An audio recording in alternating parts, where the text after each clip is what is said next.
jiwa raga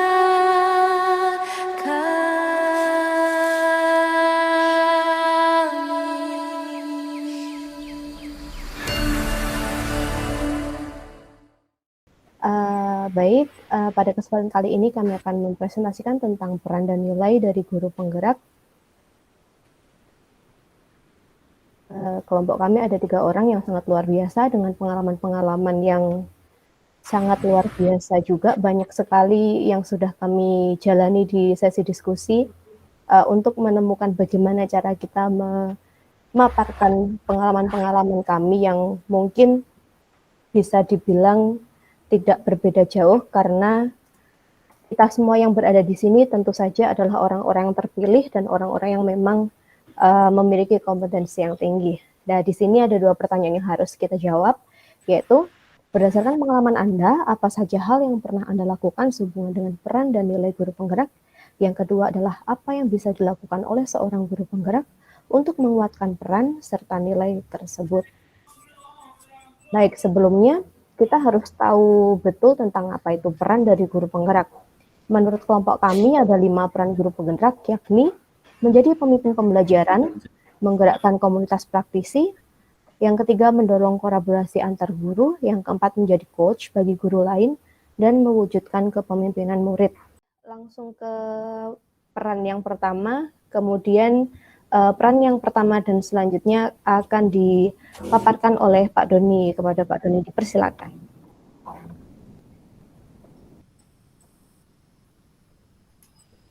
Terima kasih atas yang diberikan kepada saya. Nomor 1 itu adalah menjadi pemimpin pembelajaran, di mana kita itu memberikan suatu paradigma baru lah. Jadi yang pertama adalah merancang pembelajaran yang tepat, seperti diskusi kelompok dan kerja kelompok, memberi tugas sesuai dengan lingkungan sekitar, memberikan aktivitas pembelajaran kontekstual, memberikan tugas dengan diberi kebebasan menggunakan teknik dan caranya mereka sendiri. Maksudnya teknik dan cara sendiri itu adalah dititipkan kepada murid untuk memilihnya. Karena apa? Setiap siswa itu adalah mempunyai pandangan atau jiwa-jiwa yang unik untuk memilih materinya sendiri atau caranya sendiri. Dan yang keempat adalah melakukan refleksi di tiap pembelajaran. Apakah siswa memahami materi yang kita bawakan atau tidak? Mungkin agak dideketin Pak Doni ke mic biar suaranya masuk. Agak dekat ke mic. Nah, gitu. Dan yang kelima adalah memanfaatkan informasi teknologi komputer dalam kegiatan pembelajaran, sehingga anak itu merasa gimana ya, tertarik lah dengan kondisi sesuatu yang biasa menjadi luar biasa, sesuatu yang baik menjadi lebih baik, sesuatu yang bermakna lebih bermakna kembali. Lanjut. Nanti jalan lanjut. Berikan pembimbingan, ya, termasuk pengenalan lingkungan sekolah. Kemudian strategi penguatan peran dan nilai guru penggerak senantiasa mengikuti webinar dari guru belajar, kemudian yang C adalah pendidikan guru penggerak, kemudian yang C adalah Google Master Planner, yang C adalah upskilling and reskilling, ini adalah berkolaborasi dengan rekan. Pertama yang kita soroti dengan hal ini, berkolaborasi dengan teman-teman sekitar kita, katakanlah ilmu kita itu tidak istilahnya kurang baik lah secara penguasaan dari siapapun, dengan berkolaborasi dengan teman, saling isi, kemudian saling memperingatkan, saya kira nanti ilmunya akan bertambah, bukan malah berkurang malah. Lanjut. Kemudian yang kedua adalah menggerakkan komunitas praktisi. Maksudnya menggerakkan komunitas praktisi itu di mana kita itu bergabung. Bisa MGMP, bisa kalau BSD itu ada KKD dan segala macamnya. Mungkin ada yang di luar Dewan Kesenian, semuanya adalah memiliki bisnis-bisnis. Yang pertama adalah ini yang kita rangkum melalui MGMP, KKD atau rekan guru, ya, dan mengajak melakukan pengembangan diri Nah, mengembangkan diri. Ini yang kita sebut tadi, ilmu yang bermanfaat dan bermakna untuk siswa. Yang kedua adalah membahas dan diskusi dengan komunitas dalam menyusun soal atau evaluasi. Saling mengisi. Katakanlah kita ada 40 soal, kita beruntung sama-sama, mungkin ada 60 orang, dengan satu soal itu bisa dikirakan 4 atau 3 orang, dan lebih soal-soal yang berpihak pada zaman. Itu sangat baik gitu. Kemudian yang ketiga adalah membiasakan diseminasi internal dengan teman sejawat terkait berbagai kegiatan pengembangan diri. Nah, selain itu, kita juga mengembangkan diri. Contoh satu misal, dewasa ini membuat video itu kan keterampilan yang kadang-kadang sulit diterima oleh generasi yang tua. Yang dari pernah mengalami GMP itu, ayo Bapak Ibu bikin video. Ah, sudahlah, sudah mau pensiun 2 tahun buat apa?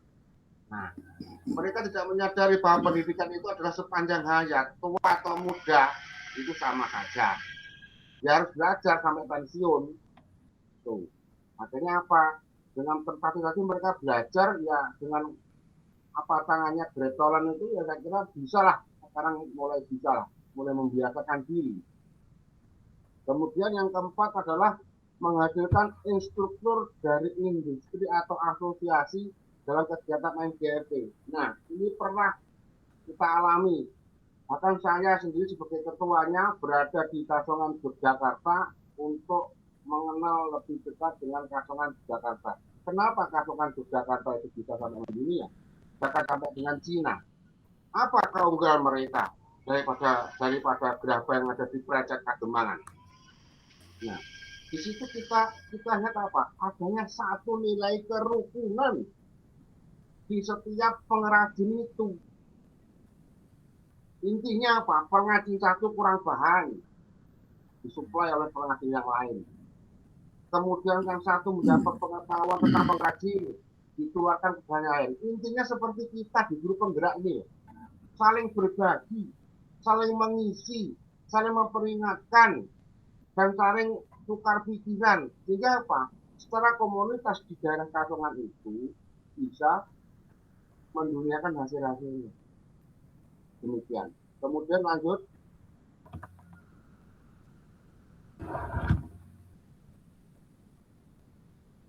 Nah, ini strategi penguatan peran dan nilai guru penggerak.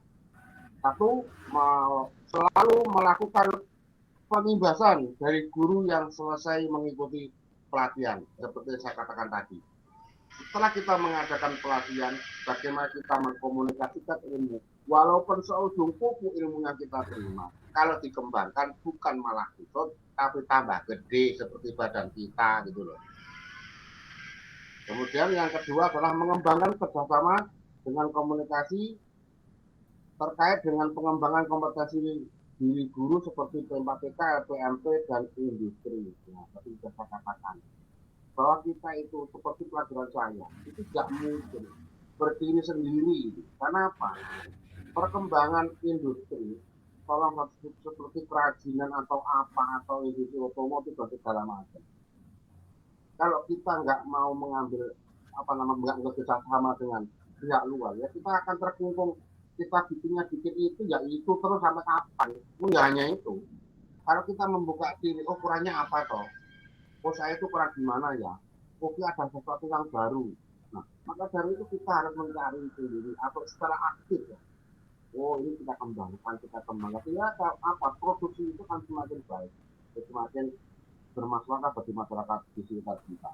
Kemudian yang ketiga adalah membuat agenda rutin seminar atau workshop. Nah di kegiatan MGMP itu setiap materi yang kita sajikan itu berbeda. Nah, bila saya sama Pak Bin di PP itu memang kita sudah awal Pak Bin mengatakan Pak, saya Pak di PP dengan BP ya. Nanti kita akan bikin perubahan di MGMP Kedubudayaan.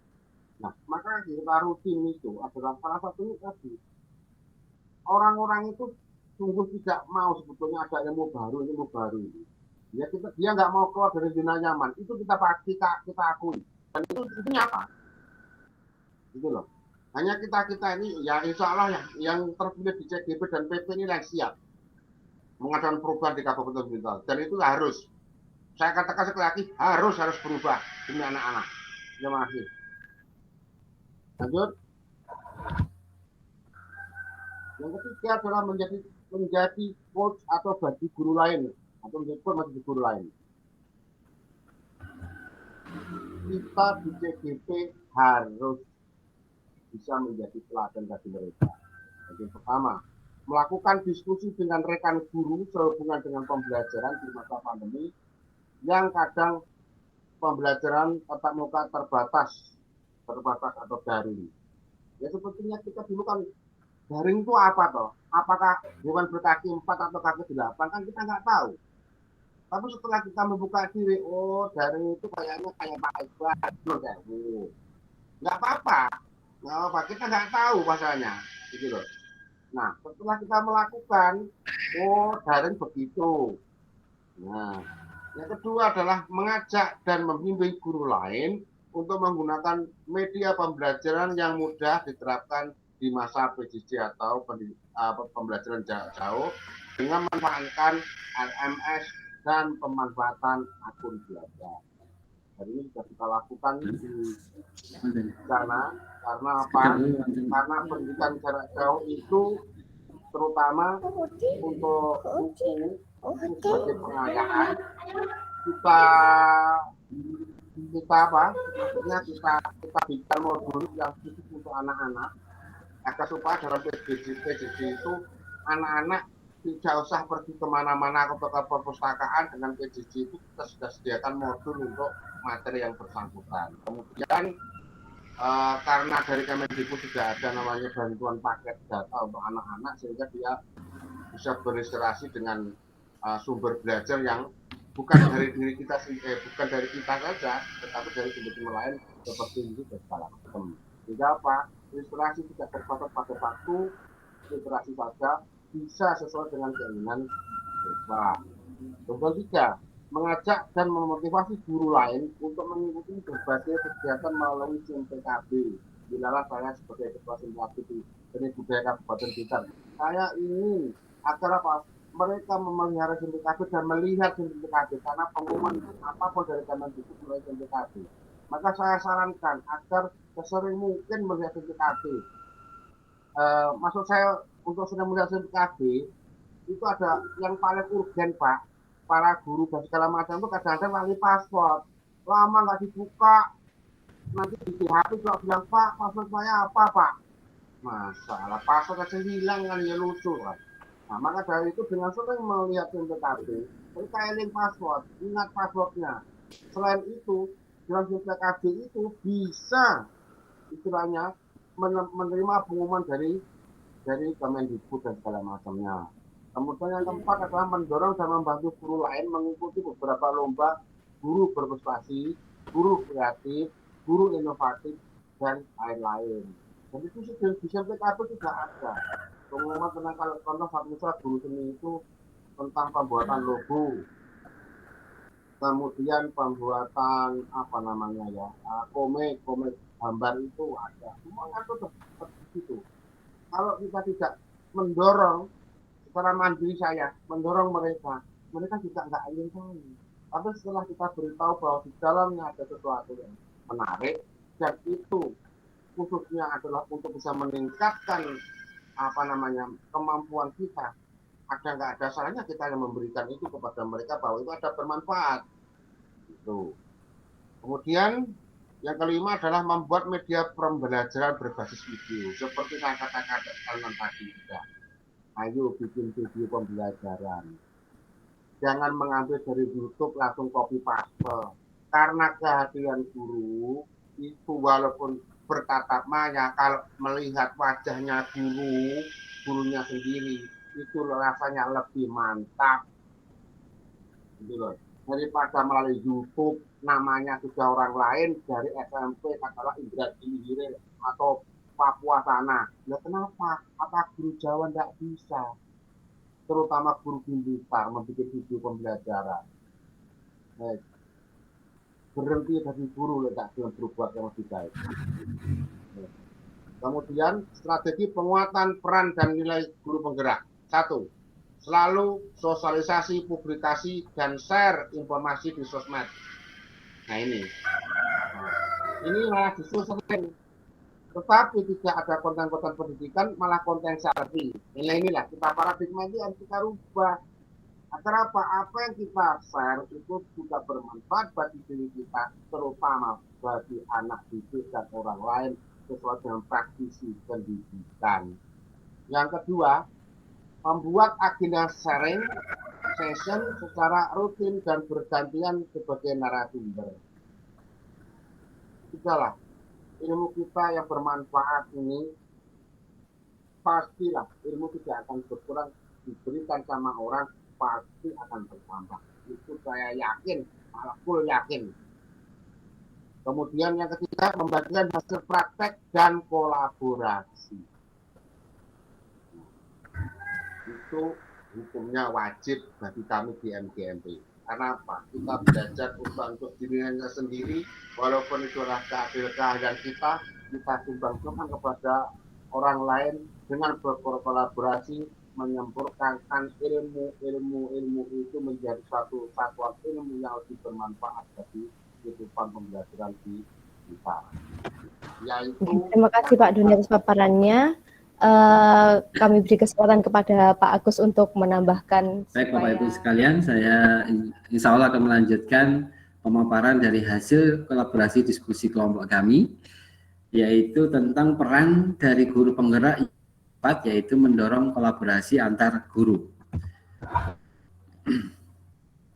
Di mana pengalaman yang pernah kita lakukan, hasil dari diskusi kami adalah yang pertama adalah bekerja sama dengan rekan guru untuk menyusun rancangan pembelajaran yang berpihak terhadap siswa, mulai dari penyusunan RPP, pembuatan model pembelajaran yang tepat untuk satu kelasnya itu bagaimana, kemudian bagaimana cara mengevaluasi dalam artian mengevaluasi pengetahuan ataupun mengevaluasi psikomotoriknya atau keterampilan, serta bagaimana penyusunan bahan praktek dan modul. Terutama di tingkat SMK yang notabene adalah produktif, di mana di dalam kegiatan produktif itu kan penuh dengan kegiatan-kegiatan praktikum, di mana bagian-bagian dari praktikum pasti tidak luput dari bahan dan alat. Nah, ada banyak hal bahan-bahan yang tidak tercukupi di dalam kegiatan pembelajaran, maka diperlukan untuk kolaborasi menyiasati dari bahan praktek yang kurang itu bagaimana.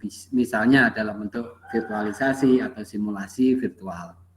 Kemudian yang kedua, pengalaman yang pernah kami lakukan untuk mendorong kolaborasi antar guru adalah mengajak guru PK. Dan ini otomatis rutin tiap minggunya atau tiap bulannya itu kita selalu berkonsultasi atau berkomunikasi, mengajak guru PK bergabung di grup WA kelas agar memudahkan kontrol dan membimbing. Jadi kalaupun ada siswa yang tidak aktif sekian hari, itu biasanya kita saling bertukar informasi, wali kelas terutama dengan guru PK. Kemudian yang berikutnya dilanjut dengan home visit kalau memang diperlukan, kemudian pemanggilan orang tua dan yang memediasi supaya anak tersebut yang tadinya tidak aktif bagaimana bisa aktif. Itu salah satu bagian yang kedua untuk kolaborasi antar rekan guru. Kemudian bagian yang ketiga, untuk pengalaman penjalanan peran mendorong kolaborasi antar guru adalah bekerja sama dengan rekan guru dalam penyusunan sistem pembelajaran LMS, di mana LMS ini singkatan dari Learning Management System. Dalam penyusunannya tentunya banyak bagian-bagian atau sub-sub yang perlu kita siapkan, seperti pendataan jumlah data siswa yang ada di sekolah tersebut, kemudian mata pelajaran yang ada di sekolah tersebut, kemudian terlebih lagi mata pelajaran produktif kalau memang di tingkat SMK, kemudian pengisian konten-konten yang ada itu bagaimana, tentunya perlu banyak tenaga, perlu banyak sumbangsih pemikiran dari rekan-rekan guru, dan itu dengan adanya kolaborasi semua akan lebih mudah tentunya untuk merealisasikannya. Yang keempat, Kita selalu berdiskusi dan resolusi dengan guru lain. Ini tentunya Bapak Ibu semua juga mengalaminya untuk mengenai perkembangan siswa dalam pembelajaran. Bagaimana perkembangan pembelajaran peserta tersebut, apakah ada masalah, kemudian bila mana ada permasalahan dalam pembelajaran, biasanya kita berdiskusi bagaimana cara untuk mencari solusinya, seperti itu. Dan itu otomatis kan karena guru adalah seni mengajar, maka pengajaran di masing-masing kelas bisa berbeda-beda dan penanganan di tiap-tiap siswa juga bisa berbeda-beda. Makanya perlunya diskusi dan kolaborasi. Kemudian yang kelima, kolaborasi dengan guru lain dengan kegiatan rutin sekolah seperti disnatalis, uji kompetensi, perayaan hari besar dan perpisahan. Tentunya ini sangat lazim yang sering, di mana dari peran yang keempat ini itu mengandung nilai-nilai guru penggerak, diantaranya guru mandiri, nilai reflektif, kemudian kolaboratif dan inovatif, dan pastinya semua pasti berpihak kepada murid. Jadi kita mencoba untuk menggali peran guru dari pengalaman-pengalaman yang kita pernah laksanakan, dan di sana terdapat nilai-nilai guru penggeraknya. Demikian. Kemudian bagaimana strategi yang akan dilakukan supaya hal-hal baik tersebut atau kodrat baik tersebut terus berjalan, yaitu yang pertama, kita harus melakukan refleksi secara rutin dan penyempurnaan dengan rekan guru dalam penyusunan bahan ajar RPP, terutama karena RPP adalah bagian utama dalam proses pra pembelajaran. Jadi harus kita sempurnakan, terutama dengan model pembelajaran ataupun dengan metode yang tepat di tiap-tiap kelasnya. Disesuaikan dengan sivitas kelas tersebut tentunya, supaya itu akan menunjang proses merdeka belajar. Yang kedua adalah berkolaborasi dengan rekan guru untuk mengembangkan layanan pembelajaran di era teknologi 4.0, dan tentunya kita paham saat ini adalah generasi Z atau generasi Alpha yang notabene teknologi tidak bisa kita lepaskan. Yang mana zaman sekarang kita harus memanfaatkan teknologi. Bukan berarti kita harus alergi teknologi, tapi kita harus berpartner atau kita bersanding dalam tiap kegiatan pembelajaran kita dengan teknologi. Yang ketiga, selalu mengundang narasumber secara rutin, secara agenda khusus untuk pengembangan diri. Demikian untuk yang peran guru keempat. Kemudian peran guru yang kelima adalah mewujudkan kepemimpinan murid. Bagaimana itu kita diskusikan hal tersebut, lumayan alat pendiskusian kita, ditemukan ada beberapa poin yang bisa kita ambil dari sisi pengalaman yang kita pernah lakukan. Yang pertama adalah dari sisi model pembelajaran yang kita lakukan itu sangat berpengaruh apakah pembelajaran tersebut itu pada siswa atau tidak, yaitu menggunakan model pembelajaran yang berpihak pada siswa, misalnya dengan memberikan tugas kelompok.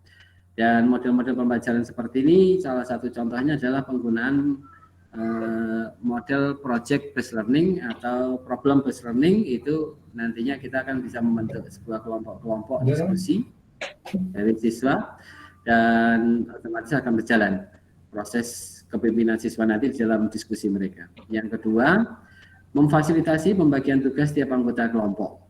Kemudian yang ketiga, menerapkan peer tutor pada pembelajaran, di mana di masing-masing kelompok yang terbentuk tadi, setelah terjadinya diskusi, kemudian kita bisa memilih atau meminta perwakilan dari masing-masing kelompok tersebut untuk kita beri pengarahan, kita beri pemahaman, kita tuntun mereka, kemudian mereka secara mandiri pula akan kembali ke kelompoknya masing-masing yang kemudian menyebarkan informasi yang didapat dari kita atau pemahaman yang didapat dari gurunya. Seperti itu.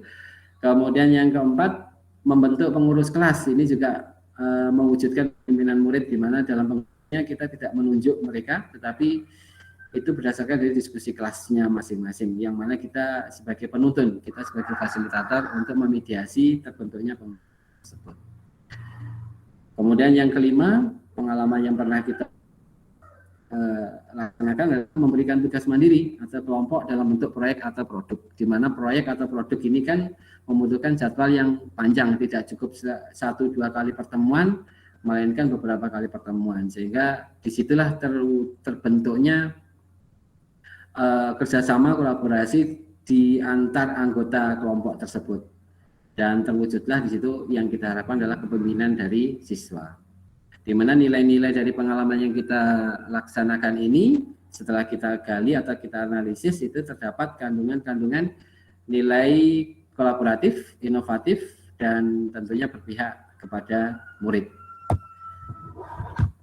Demikian dari penjelasan pengalaman yang peran kelima, di mana untuk strategi yang kita diskusikan untuk mempertahankan peran dari yang kelima tadi adalah yang pertama, senantiasa melaksanakan filosofi KHD, teknologi pendidikan atau TRIKOM, kemudian memberikan kesempatan dan menuntun kepada siswa melakukan perencanaan, pelaksanaan, dan mengevaluasi hasil kerja sendiri, di mana dengan program atau model pembelajaran project based learning, maka otomatis mereka kan sudah melakukan perencanaan sendiri dengan kelompoknya, kemudian melakukan proses pelaksanaan pengerjaan tugasnya, kemudian mereka otomatis membuat laporan hasil kerja, dan itu sangat baik dan sangat bagus. Dan perlu kemudian yang ketiga, memaksimalkan layanan sosmed, sosial media, yang mana notabene sekarang tidak bisa dihindarkan, pasti ada, dan kita harus masuk ke dalam arus tersebut. Kemudian pelaksanaan penggunaan pembelajaran LMS, kita juga tidak bisa memungkirinya, sekarang sangat dibutuhkan, apalagi di masa-masa pandemi saat ini. Kemudian selalu memberikan umpan balik yang positif terhadap siswa, agar siswa tersebut selalu menuju ke kodrat positifnya. Demikian Mbak Uca yang bisa saya sampaikan, saya kembalikan ke Mbak Uca.